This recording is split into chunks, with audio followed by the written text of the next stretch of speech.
வாங்க மக்களே, இன்றைக்கி என்ன பார்க்க போகிறோன்னு பார்த்தீங்கன்னா, இது எங்கள் வீட்டு சமையலறைங்க. சமையலறை எப்படி சுத்தமாக வைக்கணும்னு பார்க்க போகிறோங்க. நல்லா க்ளீன் பண்ணிட்டேங்க. இன்றைக்கி வெள்ளிக்கிழமை, அதுவும் காலையில் எழுந்து பூஜை வேலையில் முடிச்சுட்டு கிச்சனையும் சுத்தம் பண்ணிட்டேங்க. சமைச்சும் முடிச்சுட்டு கேஸ் ஸ்டவ்வையும் க்ளீன் பண்ணி அழகாக கோலம்லாம் போட்டு குங்குமம் மஞ்சள்லாம் வச்சுட்டேங்க.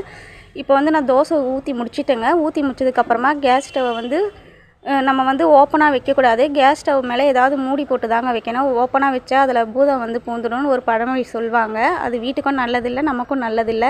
அதனால் எப்போவுமே சமையல் செஞ்சு முடிச்சதும் நீங்கள் கேஸ் ஸ்டவ் மேலே சின்ன தட்டோ கிண்ணமோ போட்டு மூடி வச்சிடுங்க மக்களே.